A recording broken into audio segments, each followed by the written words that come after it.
My name's John Goheen, and I am your federal Liberal candidate for Northumberland Clark, and I want you to know right now that we are going to win this riding.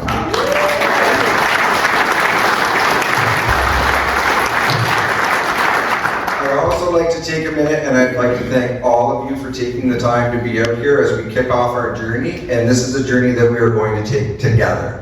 So for those of you who I haven't talked to, we were out door knocking today in the rain. It might not have been the best day, but we thought it was important that we reach out and get out into our communities.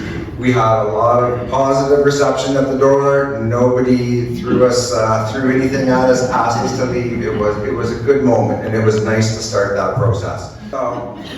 What I want you to know, though, is we have set a target for this riding to reach out to 25,000 voters by April 1st. And you might ask why we've set April 1st as our target.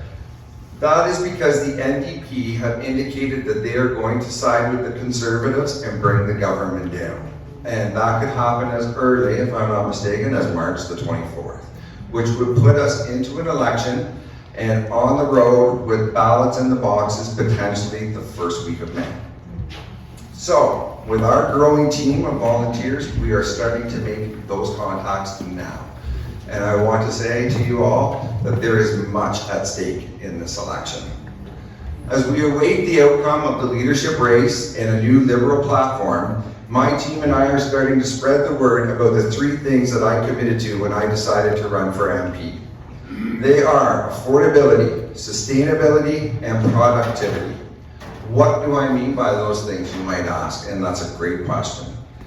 It's about ensuring that we refocus our economy, which still has room to grow, so that it benefits all Canadians, including everybody here in this riding. It's about addressing the wage gaps that we've seen increase and that wages are not keeping pace with inflation. It's about addressing the systemic barriers to home ownership, not with gimmicks, but with meaningful policies. We want to make sure that we are putting young people in homes, and we want to make sure that the programs that we are using are targeting those who need it. As well, we have to remember that small and mid-sized businesses are the backbone of Northumberland Clark. And we need to focus on investment to help them increase their productivity, to help them expand into new markets, to hire more people, and to increase their production and sales by supporting investments in the latest innovations. And we've seen our Liberal government do that through investment in AI centers, which will help our businesses to become more efficient and make sure that our small and mid-sized businesses are not squeezed out by the big players. For sustainability, that can mean different things to different people. For me, it comes down to three things. One, that all of the jobs that we create here in Northumberland Clark are well-paying, long-term jobs that can help people afford a home and raise a family and enjoy everything that this riding has to offer. It's about proactively protecting our environment for future generations, and it is also about making sure that we look for ways to support agriculture. It has been, it's been a key industry in this riding for generations and will be for generations to come. I will fight to make sure that Northumberland Clark is a place for everybody who wants to be here to raise a family, to come to work, and to enjoy everything that this area has to offer, because it is an amazing area to live, and I'm grateful every day to be here. I'm running to be your member of parliament, to work hard every day to make sure that those investments come here, and to work on behalf of every single voter in this riding, every voter. We're up against a party that is not about community, it's not about Canada. It's about absolute power at all costs. Pierre's version of Canada it's a small view. It's a view that is self-centered and only focused on what he wants, and it's really everybody's out for themselves. There's not enough room in the boat for all of us. He doesn't believe in our shared goals or a national best interest. He only believes in his own best interests. He believes that a 10-second soundbite that rhymes, we've all heard the rhymes, is more important than meaningful public discourse to affect change. And at a time when we are facing a significant economic threat to the South, he won't stand up and take a side. He won't give a clear statement. All of the premiers of every political stripe, with one exception, alongside of our Prime Minister, put party aside, and they all unified to fight for Canada, to make sure that we would not be bullied by Trump. Pierre Poilievre, in a news conference, refused to say if he supported that unity. And his office would not return calls or provide a statement on that. So can you imagine a future where he is the one who's representing us in negotiations with Trump? I can't. There's a lot at stake in this election. Looking closer to home, our sitting MP has been a well-documented loyal disciple of Pierre's for some time. He's worried more about gaining political favor with his boss than he is actually in servicing the needs of our riding. When he's approached, when he's asked to help, his response is, I can't do anything until my party's in power. Sorry. That's not representation. That's not how it should work. He's part of a party that actively discourages MPs from accessing programs that would benefit their ridings because it would make the Liberals look good. That is putting party over people. That's not what we are about. There is much at stake in this election. Just a few quick words. I'm sure most of you in this room are aware there is a leadership race going on right now. I think it's made the paper once or twice. And I have been contacted by some current MPs. They've reached out and they have arranged, or they're asking me to come and meet some of our potential candidates. I'm excited about this process. I'm excited about the process. I'm excited about members being the ones who get to select our next leader. And whoever that successful person is, I am sure that they will hold the same values and goals that I do, and they will listen to what we want for our riding and for our country. Right? These are common Liberal values that everybody in this room shares. This race for us is a time to reinvigorate the Liberal Party and to reaffirm all of the things that we believe in. I'd also like to make sure that we call out and thank all of the volunteers at the back tables for giving up their time. I can't tell you how much I appreciate you being here and supporting us all today. Thank you. I need to also call out, and I know she's in the back corner, but I'm going to call out Martha McMurray.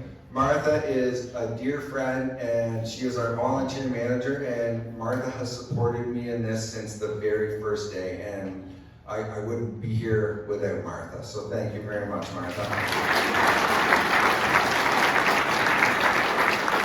Unfortunately, Aiden Hussey isn't able to join us today, but he has taken on the role of communications manager, and he has really helped us to grow and develop our online presence and to get our message out to voters. So he's been a great resource, and I'm sure you can hear the applause up in Hamilton where he is today.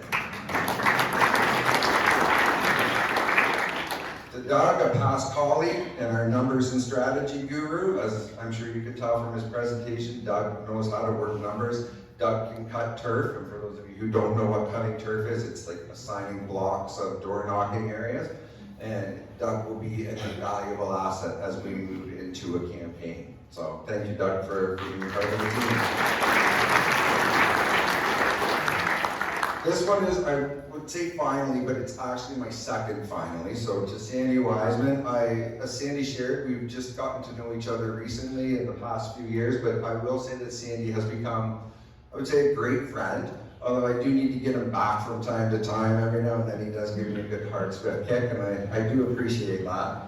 But Sandy has also been an amazing sounding board, and Sandy's advice and counsel has been invaluable, and I can't thank you enough for the time you've contributed to me. Thank you, Sandy. And now my finally, but not my least, my family, sitting here in the front row. My wife, Danny, my three sons, Max, Knox, and Pat, my mother-in-law, Pat. They're the reason I'm here. They're the inspiration for everything that I do. I want my kids to grow up in the same wonderful country that I grew up in, that you grew up in, where we care for each other, where we look out for each other. And by extension, I want that for all of you. And I want that for all of your families too, because we don't deserve anything less than that. So just know that what I want for my boys and for my family, by extension, you're my family too, and I want that for you.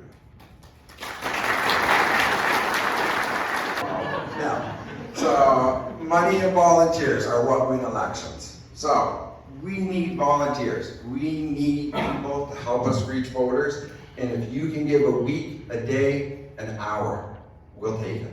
We need you. So please make sure before you leave today, take a minute and sign up at the volunteer table at the back. If you can give some time, every little bit helps. You heard about our target of 25,000 voters. If everybody in this room gave 1 hour of their time between now and April 1st, that would actually mean we will have made 8,000 contacts. That's a third of our total number in an hour. It's a pretty impressive number. It goes quick. And most people are friendly on the phone. No one's hung up on me yet, I can tell you that. So, to help with this, we're going to open up an office on February the 1st, and we're going to use that as our meeting place for making calls and getting out into our communities. You can also go make those contacts from the comfort of your own home. You can be in your pajamas, sitting at home, drinking a cup of coffee. You can make a few phone calls. And as I said, if you sign up at the back table, somebody will be in touch and let you know how you can do this. Also, finally, I have to do the ask. So, we talked about volunteers. We also need money. So, campaigns need money. I know that many of you in the past have supported the party financially, and I thank you for that. I can't tell you how much I've appreciated that. But we still need more. And any contribution, no matter the size, helps us to work to get our message to as many people as possible, to make contacts, to reach our targets, and to get our message out to the people that we need to convince, to shift those 2 or 3%. So we also have a table at the back, and they can help you if you want to make a donation. So friends, help me to protect all of the gains and the progress that we have made in the past 10 years. Things like the Canada and Child Benefit, which has helped to support families and brought so many children out of poverty. Dental and pharmacare, helping to ensure that more and more people have access to those essential services, and all of the other amazing programs that liberal governments have brought, and that so many people and businesses in our country rely on.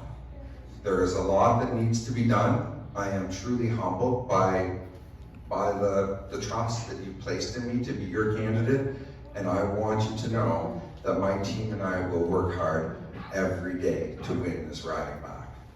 There is much at stake. Thank you.